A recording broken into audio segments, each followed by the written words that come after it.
반갑습니다. 공장 투자의 진심인 남자 샤리형입니다. 자, 오늘 또 저와 함께 이제 2주에 한 번씩 돌아오는 공장 경매 낙찰권 리뷰 시간을 조금 갖도록 하겠습니다. 자, 지금 2023년 11월 1일부터 이제 오늘까지 했을 때 화성 지역에서 총 4건의 공장 경매 물건 낙찰이 있었습니다. 그래서 그 물건들 한번 낙찰 가격이랑 어떠한 물건들이 낙찰이 됐는지 저와 함께 리뷰를 해보도록 하겠습니다. 자, 다시 한번 말씀드리지만 이게 제가 리뷰하는 내용이 반드시 이게 정답은 아니에요. 왜냐면 이게 보는 사람마다 조금씩 관점도 다르고 이제 낙찰자의 포지션 자체가 투자자냐 아니면은 공장을 사용하려고 하는 실사용자냐, 낙찰자의 포지션에 따라서 그 가격이 이제 잘 받은 걸 수도 있고 보통인 경우도 있고 조금 비싸게 받은 경우도 있을 것 같고, 내 포지션이 어디냐에 따라서 사실 천차만별이에요. 하지만 우리는 이제 실사용자의 관점보다는 이 공장 투자, 토지 투자, 이 투자를 하는 사람의 입장에서 과연 낙찰된 이 공장 물건들의 이 낙찰가가 투자자의 관점으로 어떻게 바라볼 수 있는지 한번 리뷰를 해보는 겁니다. 자, 그래서 반드시 이 리뷰 내용이 정답은 아니기 때문에 그냥 참고만 해주시면 좋겠습니다. 자, 그럼 낙찰권 리뷰에 앞서서 지금 이게 이제 제 유튜브 그 주간 분석 리포트인데 이제 10월 말일부터 11월 5일까지 대략 일주일 동안 이제 매주 그 주간 리포트를 유튜브에서 보내줍니다. 그러면 이 주간 리포트를 받을 때마다 제가 이제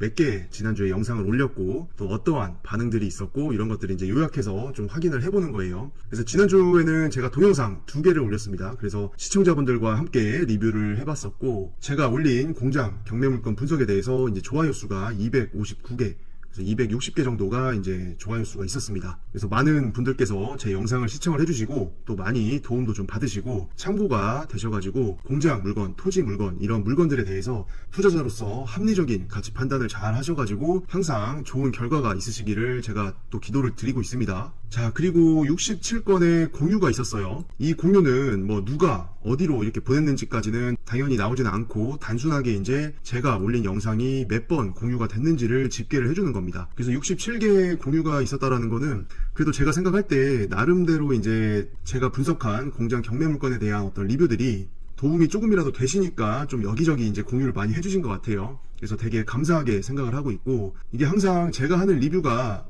저도 이제 투자자로서의 어떤 시각을 가지고 접근을 하는 거기 때문에 반드시 정답일 수가 없습니다. 다 사람마다 이제 생각하는 것도 좀 다르고 보는 관점도 좀 차이가 있기 때문에 공장 투자에 대해서 공부를 하시고 또 경험을 해보시려고 하는 시청자분들의 입장에서 이제 제 영상들을 참고로 해주시고 조금이나마 좀 도움을 받으시고 한다면은 저로서도 되게 감사한 일입니다. 그래서 지난주에도 한 주 동안 거의 70개 가까운 공유를 해주신 거에 대해서 되게 감사하게 생각을 하고 있습니다. 그리고 지금 댓글도 53개나 달렸습니다. 물론 여기에는 이제 제가 답글로 이제 달아드린 것도 있지만 많은 분들이 이제 제 영상을 보시고 그에 수반된 어떤 궁금한 점들이라던가 아니면 잘 봤다 이런 인사라던가 이런 거를 많이 남겨주고 계셔가지고 되게 감사하게 생각을 하고 있습니다. 저도 이제 제 영상을 시청하시는 시청자분들이랑 좀 적극적으로 이렇게 소통을 많이 하려고 노력을 하고 있습니다. 그래서 앞으로도 제 영상을 보시고 궁금한 점이 있다거나 좀 물어보고 싶은 점이 있다거나 그런 경우에는 부담 없이 댓글 남겨주시면은 저도 시간이 되는 대로 확인해서 답댓을 달아드리도록 하겠습니다. 어차피 이제 이게 유튜브라 댓글을 단다고 해서 내 얼굴이 나오는 것도 아니고 누가 누군지를 모르기 때문에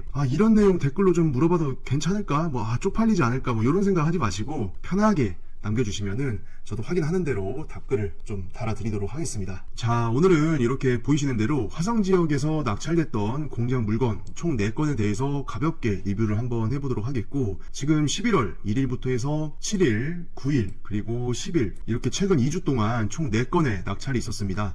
이게 그 외에도 중간중간에 이제 다른 공장 물건들도 입찰이 있었긴 하지만 사건이 좀 변경된 건들이 좀 몇 개 있었어요. 그래서 최종적으로 지금 낙찰된 물건은 이렇게 총 4건이 되겠습니다. 위에서부터 차례대로 좀 보면 요거는 이제 우정읍 원안리에 위치한 공장이었는데 이게 2차선에 접해 있었고 천막이 건물 면적보다 더 넓은 공장이었죠. 그래서 천막이 일을 다 하는 공장이다 라고 해서 리뷰를 했던 것 같고, 두 번째 이제 팔탄면 서근리에 위치한 공장이에요. 제가 생각했을 때 이 물건이 그래도 가장 이제 시청자분들이나 아니면 공장 경매를 하시는 분들 입장에서 가장 관심을 좀 많이 갖고 계셨던 물건이 아닌가 싶습니다. 그리고 한 2-3달 전쯤이었나요? 요 공장 바로 옆에 위치한 여기 옆에 있는 공장, 이 공장도 낙찰이 됐었죠.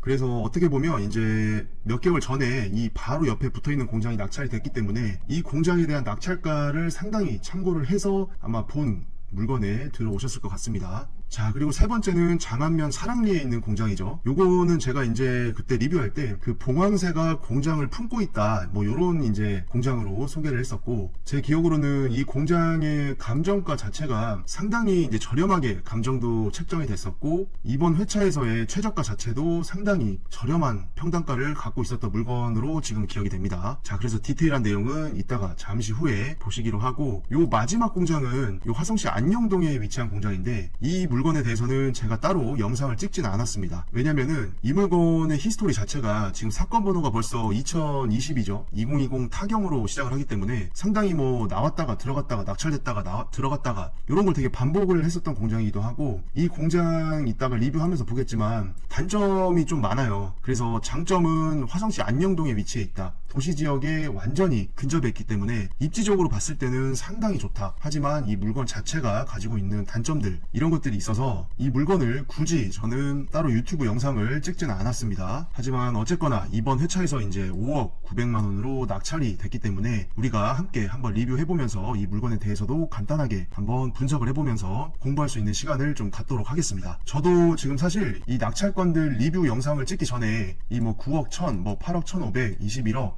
5억 900, 요 물건들을 낙찰 금액이 뭐 어떤지 미리 좀 계산을 해보진 않았습니다. 이게 내용을 그래도 이제 시청자분들과 같이 영상을 보면서 좀 이렇게 까보면서 즉석에서 해야 또 이제 좀 재미가 있기 때문에, 저도 굳이 이 낙찰가가 지금 평당 얼마고 지금 몇 명이나 들어왔고 이런 것들을 다 확인을 해보지 않았습니다. 그래서 저도 이제 좀 영상을 찍으면서도 상당히 지금 재미가 좀 있습니다. 저도 이제 한번 디테일하게 확인을 해보는 것들이니까 같이 한번 리뷰 해보도록 하겠습니다. 자, 리뷰 첫 번째 물건, 화성시 우정읍 원안리에 위치한 공장이고, 이게 특징적으로 2차선에 접해 있기 때문에 우리가 공장에 대한 가격 평가를 할 때 이면도로를 타고 들어가는 공장하고 이렇게 2차선에서 바로 다이렉트로 진출입이 가능한 공장하고는 분명히 그 가격 차이가 벌어진다고 했습니다. 그리고 건물의 크기보다 사실 그 건물을 둘러싸고 있는 이 천막의 크기가 더 크기 때문에 건물과 건물 사이들을 다 이어주고 있는 천막의 활용도가, 그리고 그 공간의 활용도가 상당히 좋은 물건이었죠. 이 공장이 그 브라켓이 없었던 공장 같거든요. 그래서 호이스트를 걸고 싶어도 이게 브라켓 자체가 없었기 때문에 호이스트 설치가 조금 애매한 물건이었던 것 같고, 그리고 또 하나 신경이 좀 쓰일 수 있는 점이 경매에 나온 그 필지의 모양이었죠. 모양. 이 뒤편에도 공장이 있는데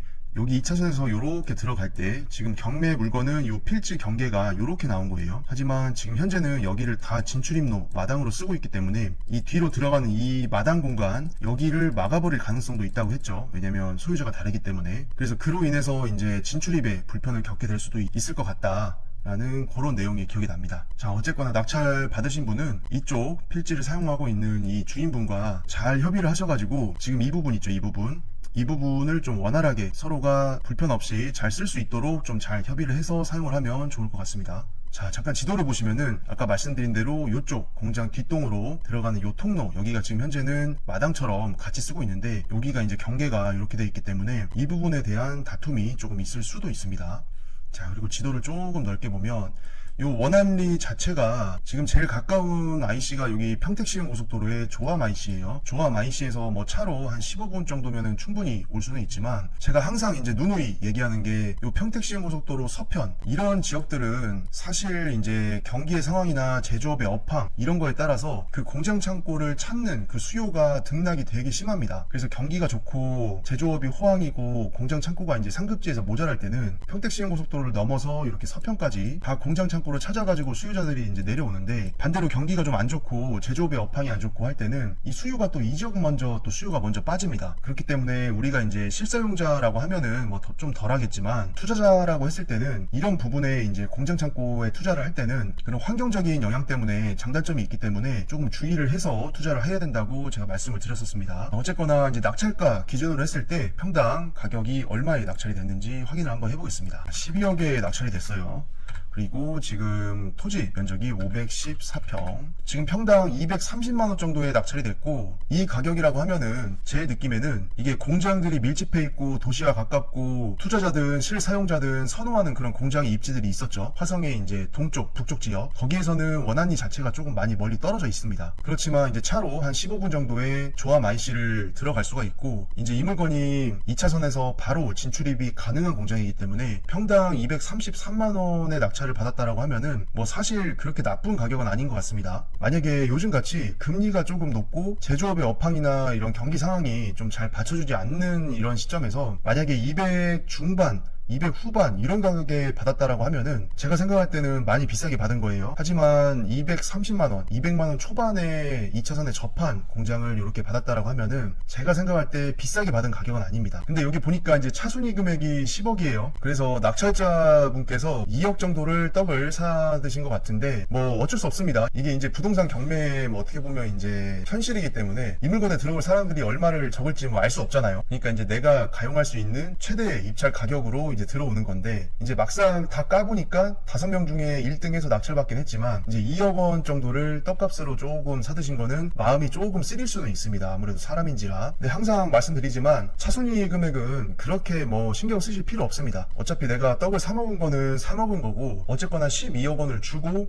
이 원안리에 2차선에 접한 공장을 소유권을 가져온다. 그리고 이게 보유를 하면서 뭐 임대로 놓든 아니면 실사용을 하든 나중에 경기가 좋아지고 제조업의 업황이 호황이고 그리고 몇 년의 보유기간 후에 상승된 가격으로 매도를 한다면 어차피 내가 경매로 취득했던 12억 원보다는 높게 매도를 할 수 있을 거기 때문에 시세 차익을 가져가는 거예요. 그래서 차순위 금액에 너무 아쉬워하지 않으셨으면 좋겠습니다. 낙찰자분이 뭐 어떤 분이신지 모르겠지만 근데 제가 이제 가격을 보니까 이 경매 물건은 느낌이 약간 그 깔끔한 승부였던 것 같습니다. 이게 차순위 10억, 낙찰자 12억, 뭐 이제 3, 4, 5등이 얼마 썼는지는 알 수는 없지만 일단은 2등까지의 가격을 봤을 때는 이게 뒷자리가 상당히 깔끔해요. 사실 입찰에서 이렇게 뒷자리가 깔끔한 승부를 보기가 어렵죠. 뭐 12억, 199만 7,420원, 뭐 차순위도 10억, 217만 9,999원, 뭐 이런 식으로 이제 많이들 또 쓰시잖아요. 끝자리에서 승부를 보기 위해서. 근데 이제 1등, 2등 가격만 보더라도 상당히 깔끔하면서 단호하게 가격을 적어내셨다라는 거를 좀 느껴지는 가격 같습니다. 어쨌거나 우정읍 원안리가 약간 화성의 서쪽 지역에 수요가 조금 떨어지는 지역이긴 하지만 2차선에 접한 공장을 230만원 정도에 낙찰 받으신 거면은 비싸게 받은 건 아니에요. 그래서 낙찰자분이 누구신지 모르지만 뭐 아무튼 축하드리고 이 공장은 지금 60평짜리가 3동에 천막 면적이 한 200평 정도 됐었죠. 그래서 건물의 면적보다 이 천막의 평수가 더 큰 공장이에요. 그래서 우리가 이런 경우에는 사실 공장 임대료를 산정함에 있어서는 건물 가격으로만 책정을 하는 건데 천막이 조금 더 있다고 해서 천막은 평당 얼마 이렇게 받지는 않습니다. 화성 지역은. 근데 경기도 김포나 아니면 양주나 이런 다른 지역을 가게 되면 이제 김포 같은 경우에는 건물 30평에 천막 30평 하면은 60평에 대한 임대료를 평당 얼마 해서 받습니다. 하지만 경기도 화성시 같은 경우에는 공장 건물에 대해서만 임대료 책정을 하고 천막이 얼마 달려있냐에 대해서 평당 얼마를 더 받지는 않아요. 근데 간혹 가다가 이런 경우는 있습니다.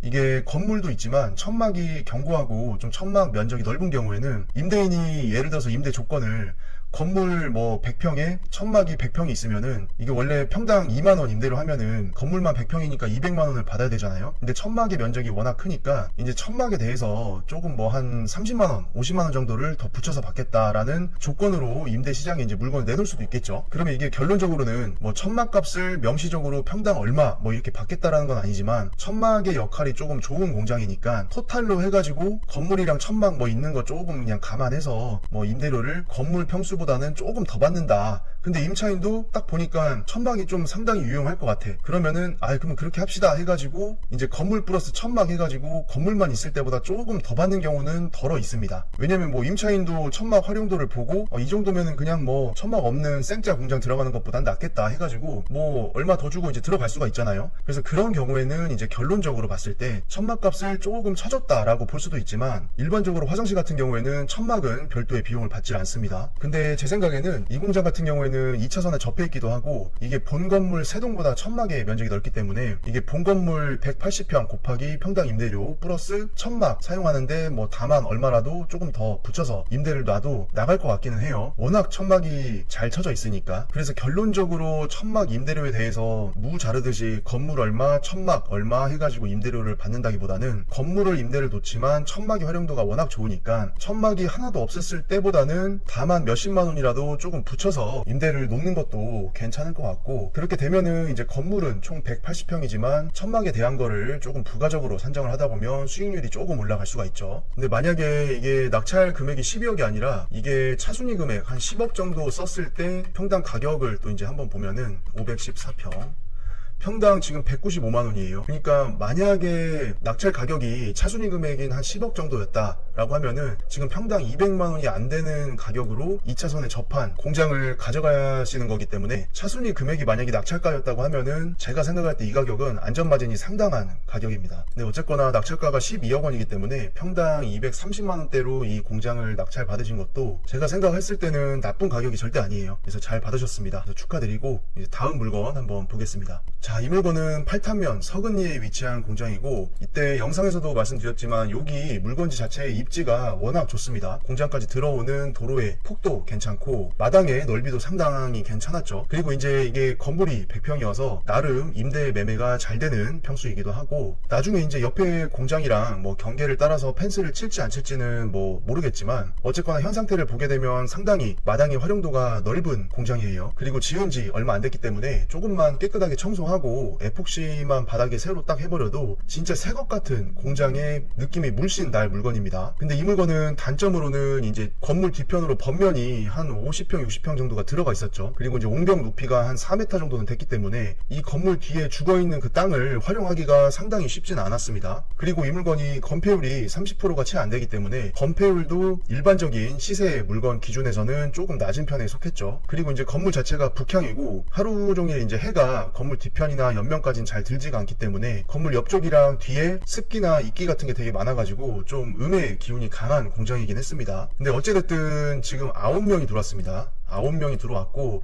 10억 5,900, 10억 6천만원 정도에 낙찰이 됐는데, 낙찰가 기준으로 했을 때 평당 가격을 먼저 확인해 보겠습니다. 10억 5,900만원 나누기 423평 250만원에 지금 낙찰된 거예요. 평당가가. 이 가격이면은 이게 지은지 뭐 5년 미만의 준신축 공장을 사실 이 팔탄면 서근리 그리고 붙어있는 장안면 서포리 이런 동네에서 5년 이내에 준신축을 250만원대에 사실 살 수가 없습니다. 왜냐면은 지금 이면도로에 들어가 있는 공장들도 평당 300만원 내외를 기준으로 해가지고 매물들이 나오기 때문에 이게 지금 뭐 경기 상황이나 제조업의 업황이나 금리나 이런 것 때문에 평당 300으로 내놨을 때 거래가 되냐 안 되냐는 차치하고 일단은 300만원 미만으로 나오는 공장들이 거의 없어요. 그렇기 때문에 이 정도 위치에 이 정도 연식에 이런 컨디션의 공장을 평당 250만원에 살 수 있다라는 거는 경매가 아니고서는 지금 시점에서는 불가능한 일이에요. 거의. 그렇기 때문에 250만원으로 받으신 거면은 일단은 잘 받으셨다라고 생각이 되는데, 이제 아까 말씀드린 대로 이게 이 물건이 번면이 좀 뒤에 있었어요. 잠깐만, 이게 제가 예전에 이제 블로그에 이 물건에 대해서 디테일하게 분석을 해놓은 게 있는데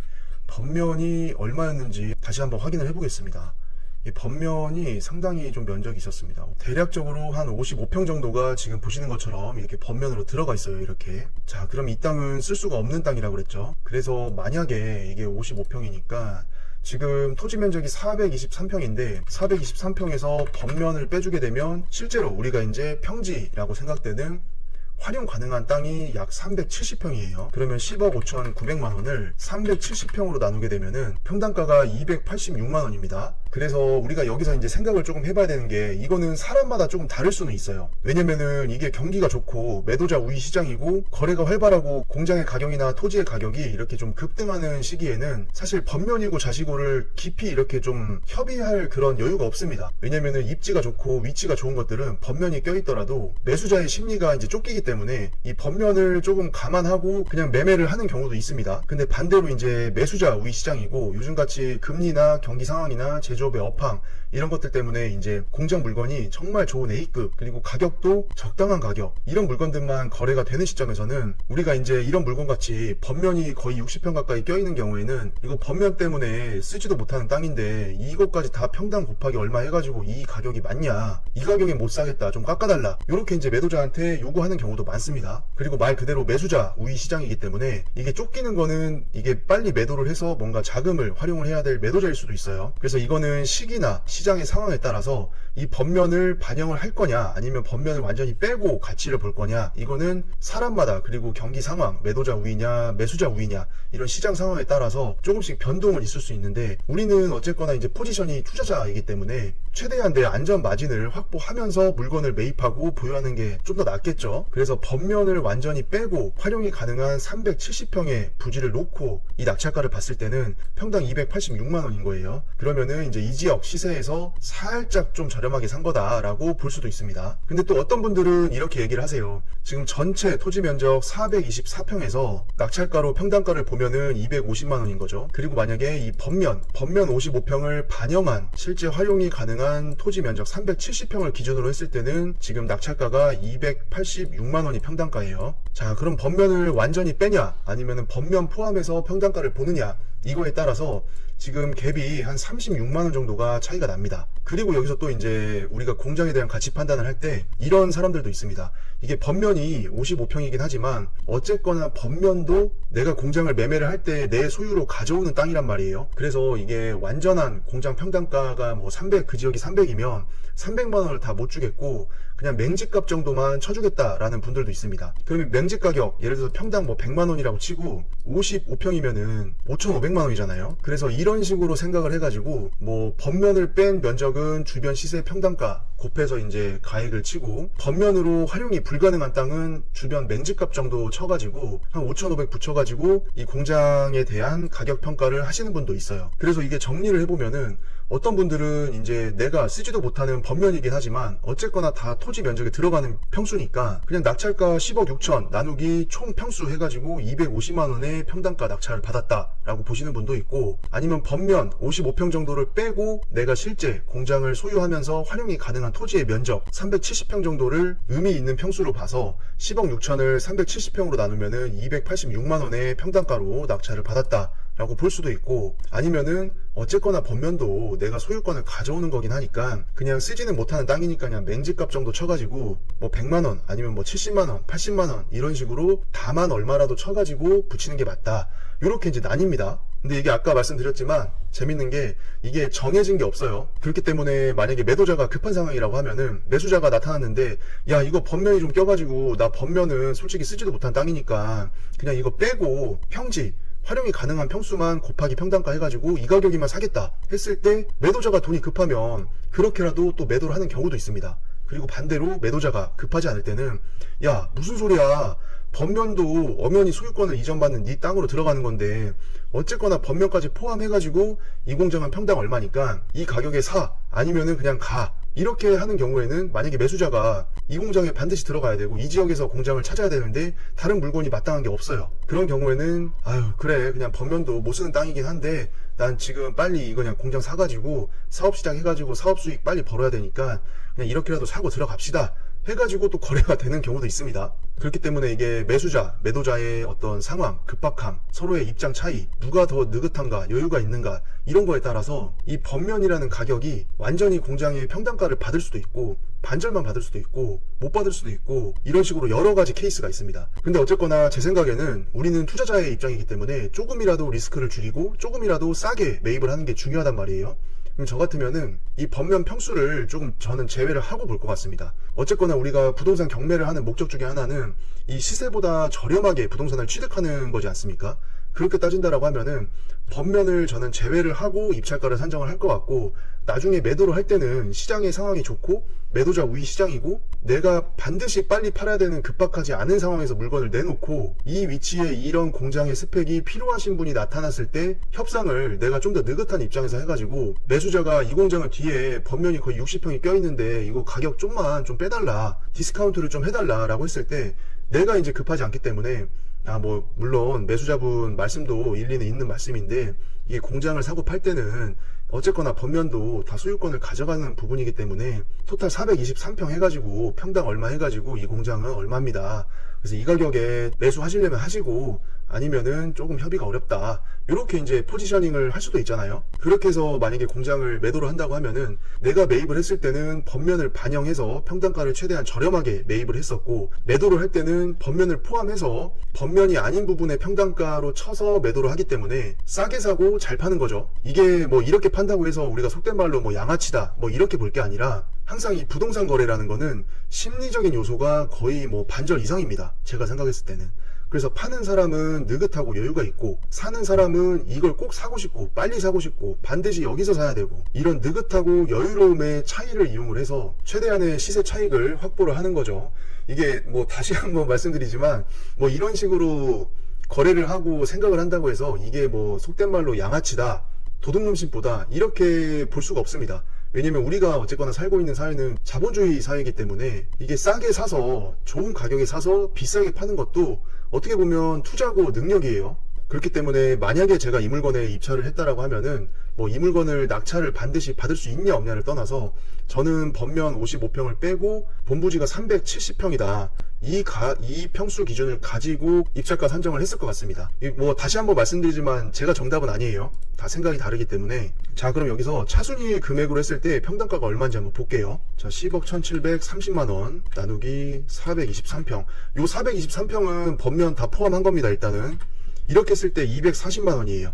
그러면 낙찰가랑 지금 평당 한 10만원 차이죠. 그리고 만약에 이 차순위 금액을 번면을 제외한 토지 면적 370평 정도로 봤을 때 이게 가격이 얼마였는지를 한번 볼게요. 자, 10억 1730만원 나누기 370평. 요 370평은 이제 이 공장 뒤편의 번면 한 50 몇 평, 거의 60평 되는 번면을 제외한 걸로 보는 겁니다. 그렇게 하면은 275만원입니다, 지금. 자, 그러면은 아까 낙찰 가격이 번면 제외하고 봤을 때는 285만원이었나요? 285만원 정도였고, 차순위 금액 했을 때는 번면 제외하고 가치 평가를 했을 때 평당 지금 275만원이고, 번면을 제외했을 때 275만원도 제가 생각할 때는 크게 이게 경매로 이 가격에 산다고 하면은 조금 아쉬운 가격인 거는 같아요. 이게 경매라고 하면은 사실 어쨌거나 내가 부동산을 취득하는 거니까 싸게 사고 잘 사는 게 중요하다고 생각을 하는데, 이 물건은 번면이 60평 가까이 껴있기 때문에 못 쓰는 땅이 60평이나 되는 거죠, 쉽게 말해서. 그리고 건폐율이 30%도 안 됩니다. 20%대이기 때문에 이게 번면에 대한 가격 반영, 그리고 건폐율이 일반적인 물건에 비해서 많이 낮다라는 그런 두 가지 단점을 가격 반영을 한다라고 했을 때는 차순위 금액에서 번면을 반영한 370평으로 나눠도 평당가가 275만원이기 때문에 저는 이 가격은 조금 두 가지 단점 반영을 했을 때는 그렇게 만족스러운 가격은 아닌 것 같습니다. 그래서 지금 낙찰 가격으로 이거를 번면 반영한 평수로 나누게 되면 286만원이니까 286만원 뭐 거의 290만원 느낌인데, 그냥 이 지역에서 어떻게 보면 그냥 번면이랑 건폐율이 낮다라는 그 단점을 봤을 때는 썩 그렇게 저 개인적으로는 싸게 받은 가격은 아니라고는 생각을 합니다. 근데 다시 한번 말씀드리지만 이게 정해진 룰은 없습니다. 그래서 내가 실사용자고 이 위치, 이 입지, 이 근방에서 반드시 영업을 해야 되는 경우에는 뭐 이 가격을 주고 낙찰을 받아서 실사용한다라고 했을 때는 나쁜 선택이라고는 얘기하기가 힘듭니다. 왜냐하면 여기에서 내가 제조를 하고 영업을 하고 공장을 운영을 해서 사업을 영위를 해야 되기 때문에 그런 점만 충족이 되더라도 충분히 또 그런 분들 입장에서는 의미가 있는 가격이죠. 자, 우리가 여기서 잠깐 좀 생각해 볼 게 있어요. 이게 아까 우리가 단점이 번면이 55평 정도 껴있다, 그리고 단점 2번 건폐율이 낮다, 이 얘기를 했었는데, 이게 건폐율이 낮음으로써 우리가 이제 공장에 대한 가치 판단을 할 때 반드시 이거를 가격에 좀 녹여줘야 됩니다. 왜냐면은 이게 내가 투자자라고 하면은 투자자는 실사용이 아니라 임대를 주는 거죠. 임대를 놓을 때 이 공장의 임대료는 건물 평수 곱하기 평당 임대료예요. 자, 그러면 여기서 이제 벌써 딱 느낌이 오시겠지만 이게 건폐율이 낮다라는 거는 건물 평수가 토지에 비해서 낮다라는 거예요. 더 지을 수 있는데도 불구하고 건물을 조금밖에 안 지었다는 거죠. 예를 들어서 지금 이 경매 물건이 423평인데 도로 지분이 여기가 10 몇 평이 있을 거예요. 그럼 어쨌거나 뭐 한 20평 떼버리고 본부지가 400평이라고 하면은 계획관리니까 40% 해서 최대 160평까지는 건물을 지을 수가 있습니다. 그러면 뭐 건물 한 150평을 지었다.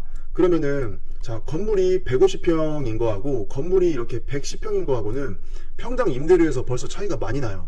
자, 이게 무슨 소리냐? 건폐율이 이렇게 낮다라는 거는 투자자 입장에서는 임대를 놓는 건데 공장의 임대료는 건평을 따라간단 말이에요. 그러면 예를 들어서 이 지역의 임대료가 평당 25,000원이다 라고 가정을 한번 해보면은 우리 건물은 지금 건폐율을 낮게 해가지고 110평짜리예요.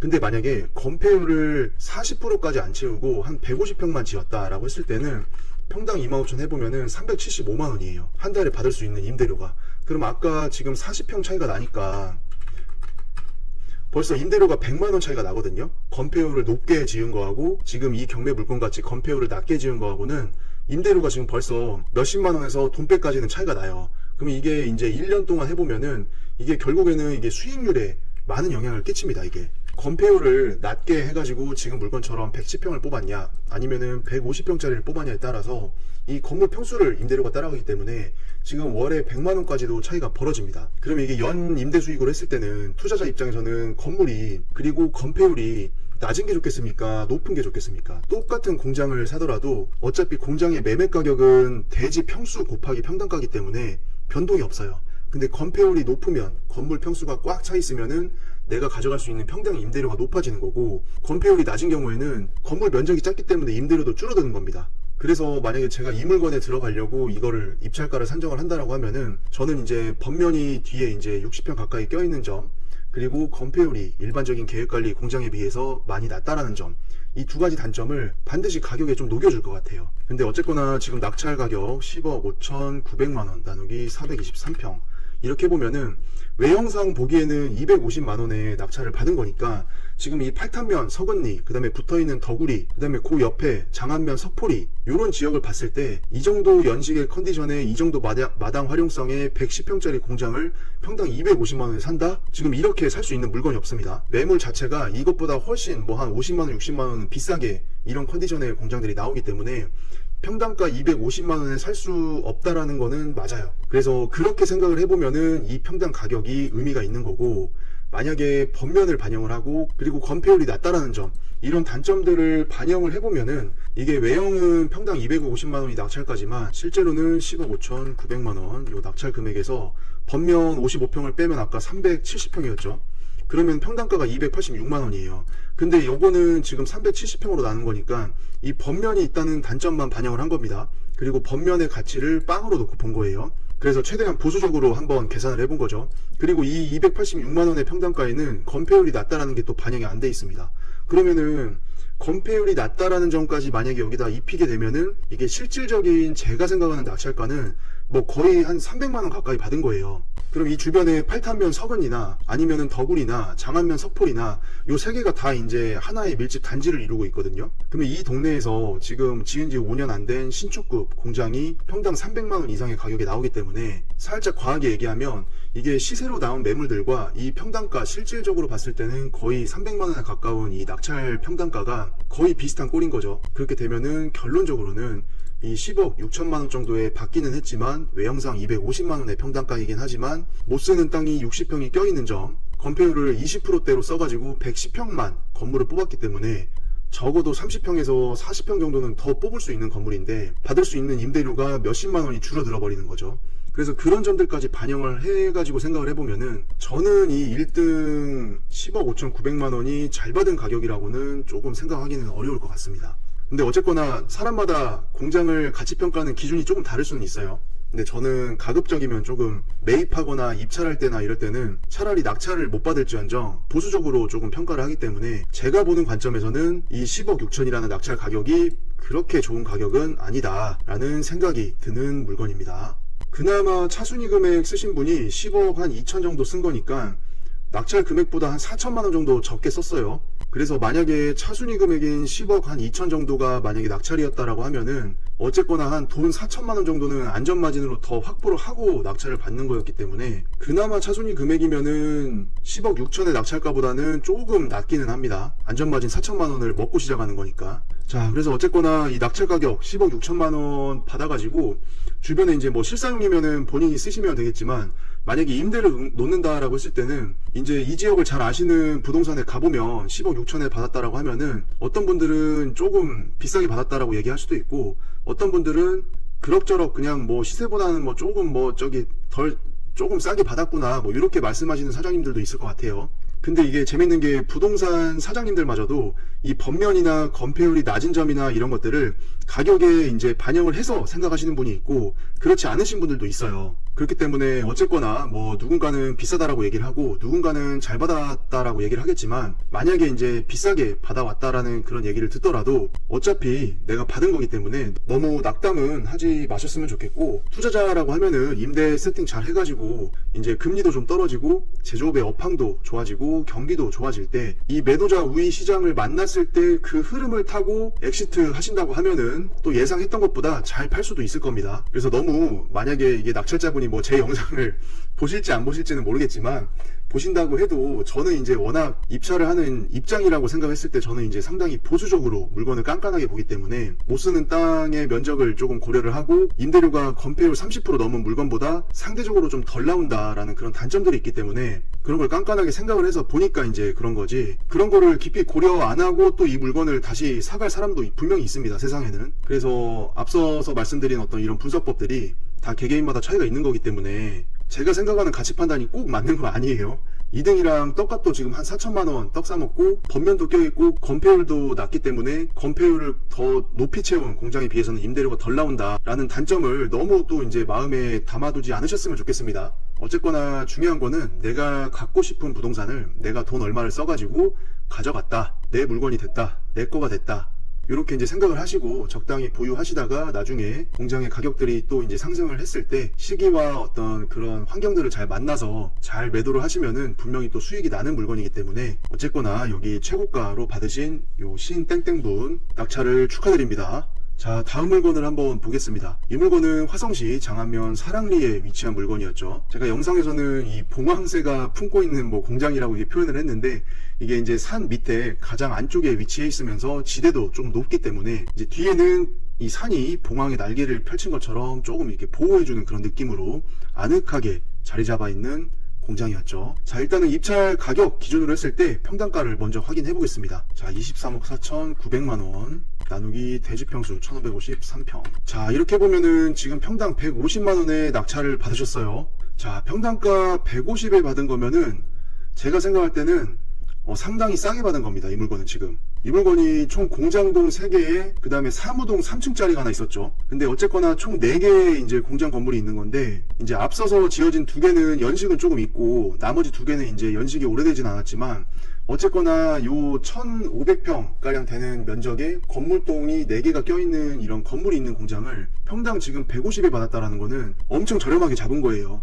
왜냐면은 이게 화성 중위지역만 올라오더라도 이게 150만원이면은 거의 그냥 공장 지을 수 있는 원형지 값으로 100만원 중반 이렇게 내놓는 게 상당히 흔한 거거든요. 그래서 중위지역에서 공장 허가가 나오는 땅을 100만원 중반, 막 140, 150, 160, 100만원 후반 이렇게도 지금 빈 땅이 올라오기 때문에 이게 사랑리 입지가 조금 이제 그런 지역에 비해서는 상대적으로 조금 떨어지는 거는 맞아요.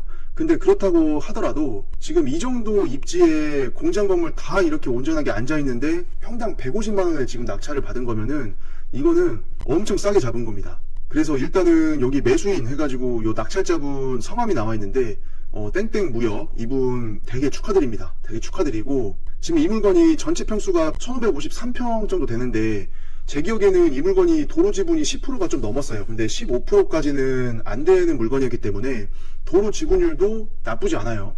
그리고 건폐율도 나쁘지가 않습니다. 그러면서 이게 마당 활용성도 나름 괜찮은 물건이었어요. 이게 잠시 제 블로그 화면을 한번 보면 예전에 이제 제가 요거 분석해 놓은 글인데, 여기 2차선에서 이렇게 도로를 타고 이렇게 본부지로 올라오는 거예요. 그래서 도로가 지금 보면은 한 220평이 좀 안 되는 평수니까 이게 비율로 봐서는 15%가 좀 안 되거든요. 예, 14%네. 14%면은 뭐 그냥저냥 나쁘진 않습니다. 이게 감가를 당할 만큼 많이 껴있는 건 아니에요. 그리고 본부지의 맨 여기 끄트머리, 여기가 살짝 이제 본부지랑 단차 때문에 조금 지금은 못 쓰는 땅이긴 하지만 어쨌거나 평수가 뭐 그렇게 크진 않습니다, 여기가. 근데 이제 물건을 좀 깐깐하게 본다라고 하면은 이게 낙찰가가 지금 평당 150만원인데 여기 본부지 밑에 요 레벨차가 있는 요 꼬다리 땅 있죠. 요거는 어차피 지금 활용도가 애매한 땅이기 때문에 우리가 그냥 본부지를 요것만 있다라고 치더라도 이게 평당가가 그래봤자 160도 안 될 거예요. 평수가 여기가 적기 때문에 그렇게 튀어 오르지가 않거든요. 그러면은 어쨌거나 150만원대로 지금 이 공장을 낙찰을 받았다라고 하면은 지금 건물도 다 온전하게 있단 말이에요, 여기가. 자, 건물도 지금 A동, B동, C동, D동 해가지고 건물들이 다 잘 자리를 잡고 있고, 그런 와중에 지금 이 가운데 이 마당의 활용성이 상당히 좋은 공장입니다, 여기가. 그리고 진입로를 봤을 때 여기에 가각을 좀 주고 여기까지 이제 돌려서 들어오기 때문에, 자, 일로 대형 트럭, 대형 차량들이 충분히 머리를 꺾어가지고 요렇게 해서 요렇게 들어간다라고 하면은 출애라도 충분히 들어갈 만한 사이즈예요. 여기 입구의 폭도. 여기가 10m가 넘거든요. 그래서 이 전체적인 이 공장의 평수 대비 대형 차량의 진출입도 나름 괜찮습니다. 그리고 이 물건 같은 경우에는 지금 A동, B동은 지은 지가 꽤 오래됐어요.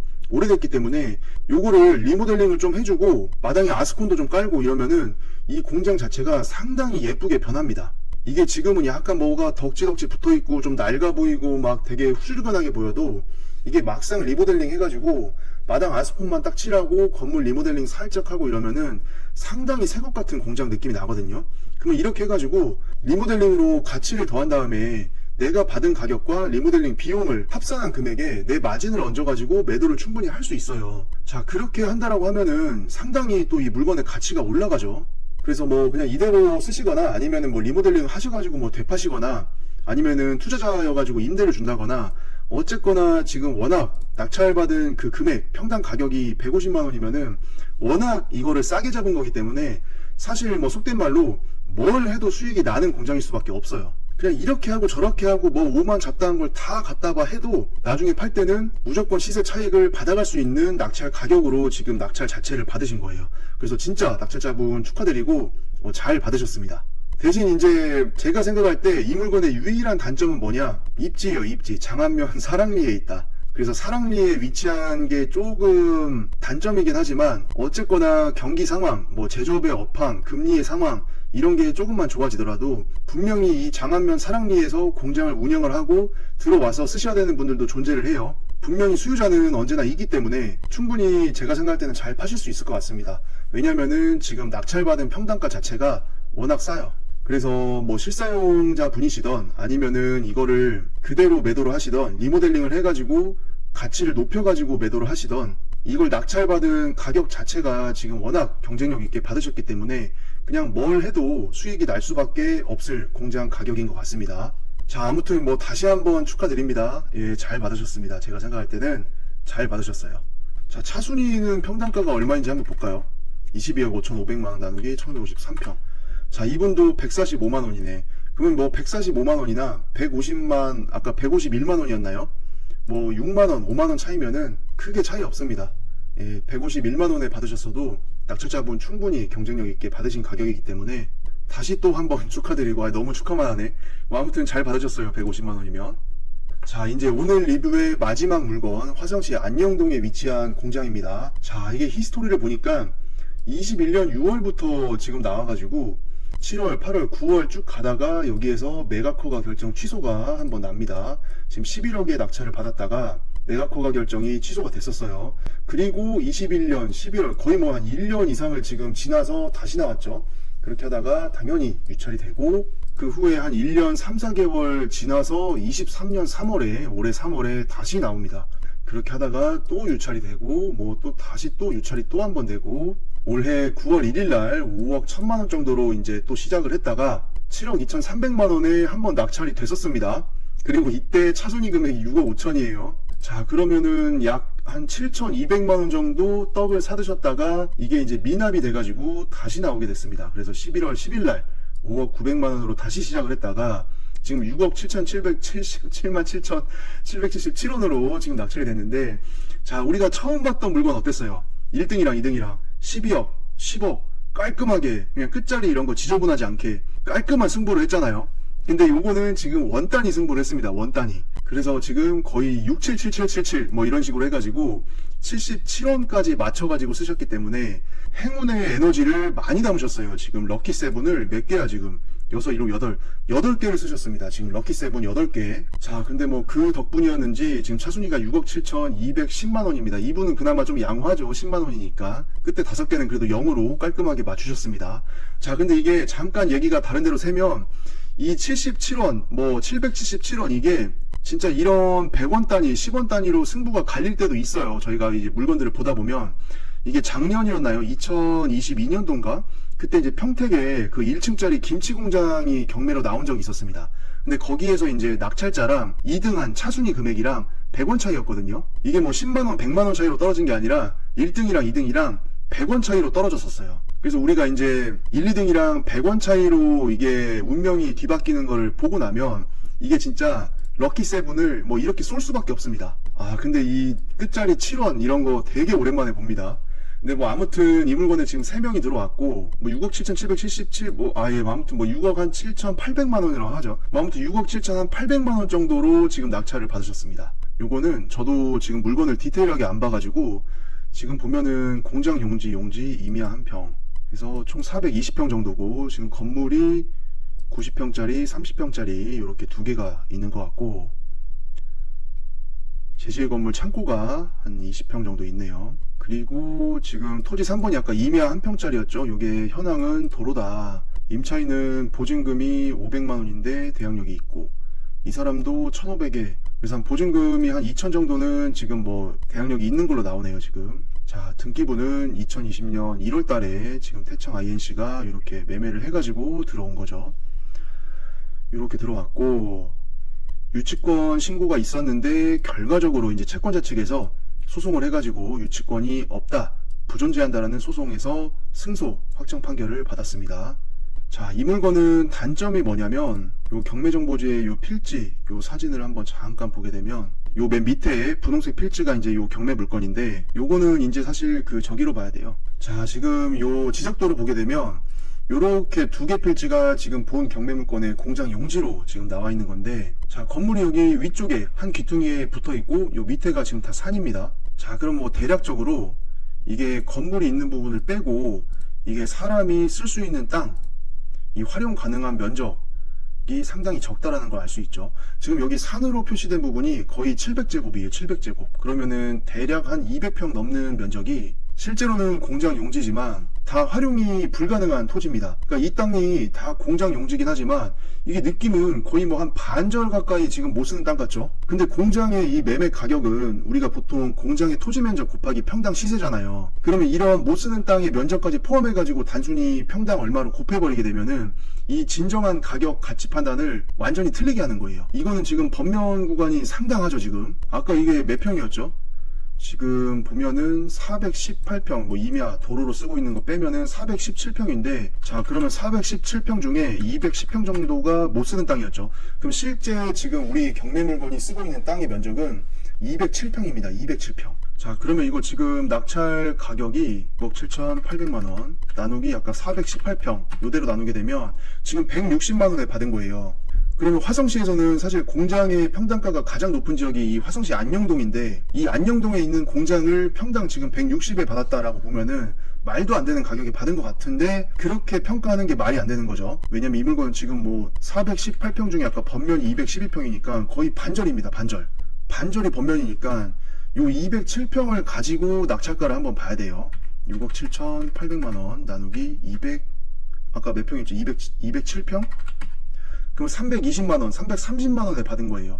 그러면 330만원에 받은 거고 이 물건 같은 경우에는 이렇게 가치평가할 때 번면이 거의 본부지의 반절이기 때문에 만약에 저라고 하면은 그냥 이거는 없는 땅이라고 칠 겁니다. 왜냐면 이 땅은 지금 현황대로 활용하기도 어렵고 개발도 안 돼요. 경사 때문에. 여기 로드뷰를 보면 지금 이게 이제 우리 물건이죠. 이게 경매 물건이고 여기서 딱 내려다 봤을 때 지금 뷰도 상당히 좋습니다. 이게 거의 꼭대기 안쪽에 위치해 있는 공장이기 때문에 이렇게 내려다 보이는 뷰도 나름 괜찮아요.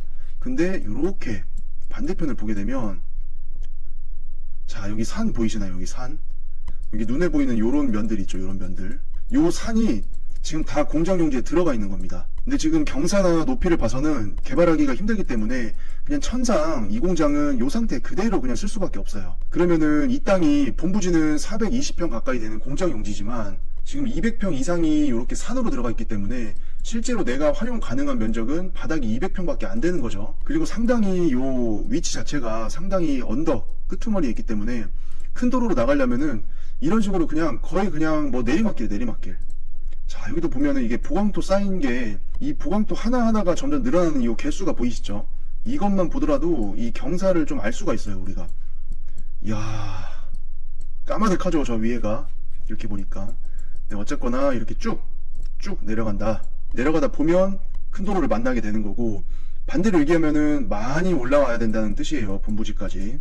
자, 그래서 그런 단점이 조금 있고 이게 지금 연식이 건물이 사용 승인이 2001년입니다. 그러면은 지금 20년이 훌쩍 넘은 건물이죠. 그래서 이런 거 저런 거 다 따지고 나면은 자, 이 물건이 지금 낙찰가가 실질적으로 생각을 해보면은 아까 번면이 211평이 있었죠. 그러면은 지금 낙찰가가 6억 7,800 나누기 207평 그럼 327만 5천 330만원에 받은 거예요.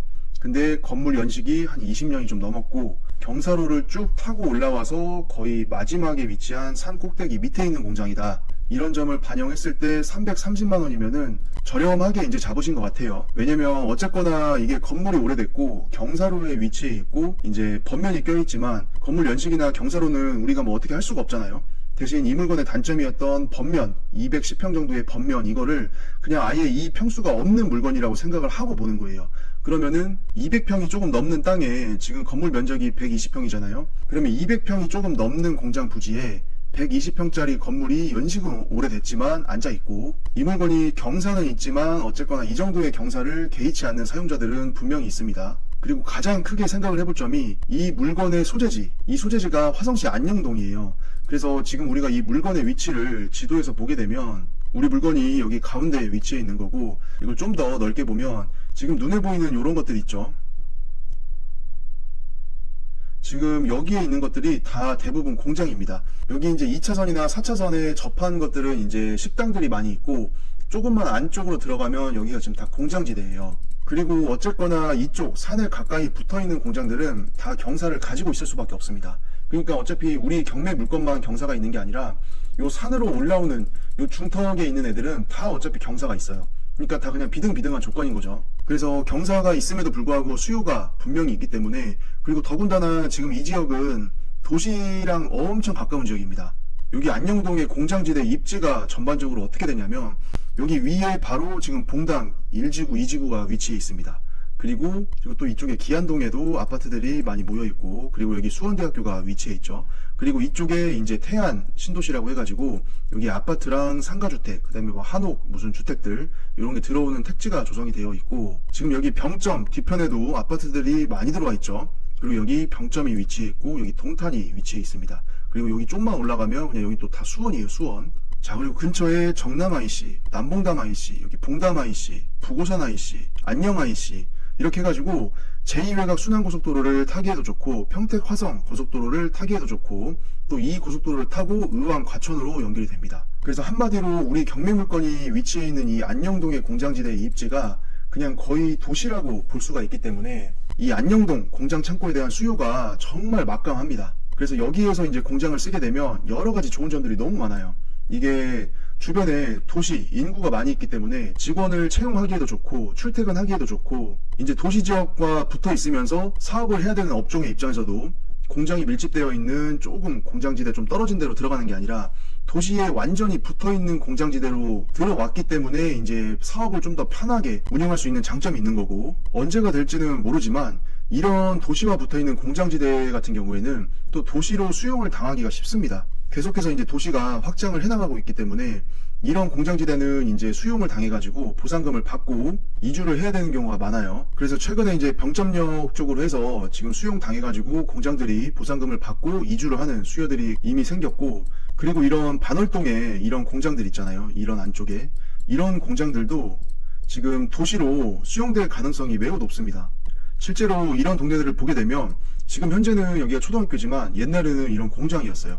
그리고 여기 아파트가 있던 자리도 옛날에는 이런 식으로 이제 공장, 창고가 위치한 동네였죠. 그래서 이런 공장들이 다 수용을 당하면서 이렇게 아파트로 이제 변한 모습을 볼 수가 있고, 바로 그 근처도 옛날에는 이렇게 공장이 위치해 있었고 이런 숲 넘어서도 공장 지대였는데, 이게 지금은 이런 식으로 아파트로 다 변했습니다. 그래서 도시가 계속해서 이제 확장을 하고 있기 때문에 계속해서 이런 공장들이 수용을 당하고 이런 것들이 이제 이런 식으로 아파트로 변해가고 있습니다. 이게 다 이제 이런 지역이 도시와 가깝기 때문에 이제 이런 현상이 일어나는 거고, 그렇다면은 우리 지금 안녕동에 이렇게 밀집되어 있는 공장 지대 역시도 언젠가는 도시가 계속 확장을 하다 보면 결국에는 수용을 당할 확률이 엄청 높아지게 됩니다. 근데 이게 왜 그런다? 이게 도시와의 근접성, 입지가 되게 좋기 때문에 그런다. 그래서 이런 안녕동에 공장 매물 올라오는 거 보면은 막 400만원, 500만원, 어떤 거는 이제 평당 600만원, 막 이런 식으로도 올라와요. 그래서 이게 우리가 보통 화성의 중급지 기준으로 계획관리였을 때 막 뭐 300 얼마, 300 몇십만원, 막 이런 공장 가격을 보다가 여기 안녕동으로 조금 올라왔을 뿐인데 평당 400, 500, 600 이렇게까지 나오는 거 보면은 그 토지가 위치한 그 입지 때문에 가격이 상당하다라는 거를 알 수가 있습니다. 자, 몇 년 전만 하더라도 여기도 진짜 다 그냥 논밭이었어요, 논밭.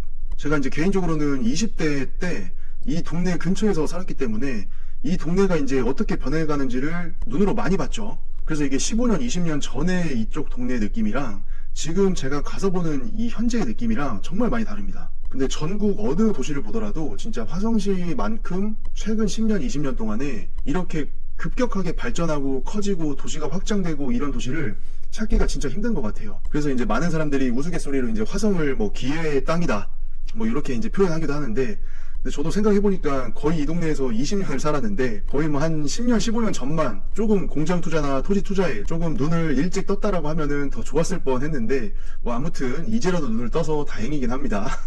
어쨌거나 다시 본론으로 돌아와서 이 안녕동의 입지 자체가 워낙 이제 도시 지역과에 가깝고 그냥 여기는 거의 도시라고 보기 때문에 공장 창고를 찾는 수요가 상당히 셀 수밖에 없습니다. 이런 분위기는 이제 정남도 마찬가지죠. 여기 안녕동 경매물건이 이제 여기 있는 거고, 자 여기 산 넘어가지고 이쪽으로 넘어와 봐도 지금 여기 괴랑리만 보더라도 거의 뭐 이면도로 따라서 공장이 지금 막 이런 식으로 다 들어가 있습니다. 그리고 이게 위성지도가 한 2년, 3년 이렇게 반영이 늦잖아요. 그러니까 이게 한 2, 3년 전 모습이라고 생각을 하시면 되고, 여기 이제 논바닥, 절대농지를 조금 떠나서 이런 정남면, 신리 이런 데를 보더라도 거의 길 따라서 그냥 다 공장이에요, 공장.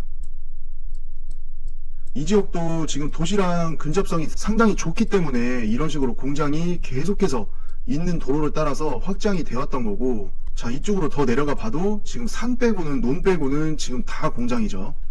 근데 이 지역들이 왜 공장 창고의 수요가 좋냐면 결과적으로는 도시와의 근접성 때문에 그래요. 그래서 여기 안녕동이나 여기 정남이나 이쪽 정남이나 아니면 여기 서탄면이나 이쪽 봉담이나 이런 공장이 몰려있는 이런 지역들이 지금 다 여기 뭐 봉담, 수원, 병점, 동탄, 오산 이런 데서 다 사람들이 직주근접, 가까운 공장, 도시와의 가까운 사업 운영 이런 것들을 원하기 때문에 다 이런 인구가 이런 데 먼저 와서 이쪽 지역에서 공장을 찾기 때문에 그래요. 그래서 아무튼 우리 경매 물건이 이런 전체적인 입지 상황을 봤을 때 지금 다시 돌아와 보면, 자 지금 이 가격이 낙찰가 6억 7,800에서 번면 210평 정도로 제외하고 실제로 우리가 건물을 쓰고 있고 밟을 수 있는 평면, 평평한 부지 면적을 기준으로 했을 때도 지금 330만원이 안 되는 가격으로 낙찰을 받은 거죠.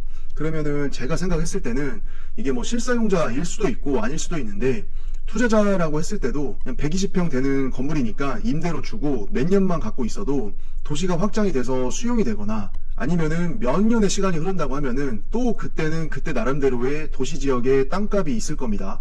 그럼 그 시세에 맞춰서 이 화성시 안녕동 이 공장지대의 땅값 자체도 또 더 올라갈 거기 때문에 내가 받은 평당 330만원의 가격에서 그만큼 또 상승된 가격으로 시세 차익을 보고 매도를 할 수도 있습니다. 그래서 결론적으로 제가 생각을 했을 때는 어쨌거나 이 물건이 번면도 본부지의 반절 이상이 번면이고 건물 연식도 20년이 넘은 구축이고 위치도 가장 산 밑까지 올라가는 경사로의 꼭대기고 이러한 여러가지 단점이 있음에도 불구하고 도시 지역과 거의 붙어있는 그냥 거의 도시라고 볼 수 있는 이 화성시 안녕동에 300만원 초반의 가격으로 어쨌거나 낙찰을 받아놓고 소유권을 내 이름으로 갖고 간다라고 했을 때는 이게 문제는 얼마를 벌지의 문제인 거지 이 가격에서 더 뒤로 가기에는 쉽지가 않습니다.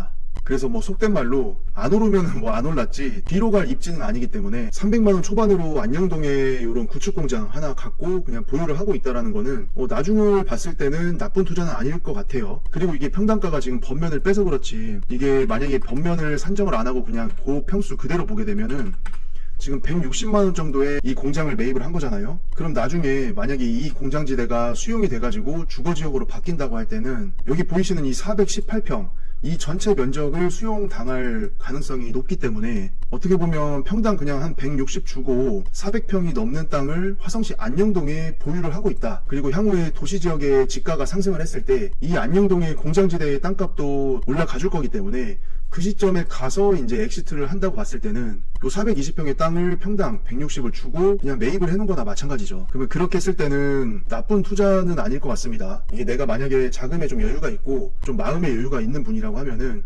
이렇게 도시지역에 가까운 핵심 지역에 평당 160을 주고 420평의 땅을 내 명의로 갖고 있다라는 점은 제비를 그냥 한 마리 풀어놓은 거죠.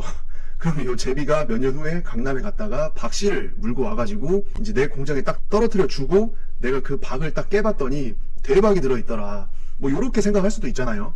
근데 어쨌거나 이제 내 투자금에 여유가 있고 조금 마음의 여유가 있다면 이런 핵심 지역에 오래된 단점이 많은 공장을 좀 싸게 받아가지고 5년, 10년 뭐 이렇게 보유하는 것도 나쁜 투자는 아닙니다. 과거로부터의 어떤 사례들을 쭉 봤을 때는 제가 생각할 때는 충분히 가능성이 있는 얘기예요. 그래서 어쨌거나 뭐 결론이 많이 돌아왔는데 제가 생각할 때 결론적으로는 6억 7천, 6억 8천 정도라고 하면은 번면이나 경사, 건물의 연식 이런 거를 반영을 해봤을 때 평당 지금 한 300 초반으로 받은 거니까 안녕동에서 이 정도면은 그렇게 나쁘게 받지 않았다라고 저는 개인적으로 생각을 합니다. 자, 아무튼 이렇게 해가지고 오늘 경매물건 낙찰된 거 한 4개 정도 같이 리뷰를 해봤고, 이게 다시 한번 말씀드리지만 제가 생각하는 어떤 이런 생각들, 내용들, 이게 이제 절대적인 뭐 정답도 아니고, 이제 저도 공장 투자나 공장 개발 그리고 토지 투자를 하는 이제 투자자의 입장에서 이제 바라보는 거기 때문에 다 같이 이제 공부한다라는 마음으로 이렇게 리뷰를 하는 거지, 이 물건을 뭐 잘 받았으니까 뭐 좋다고 하고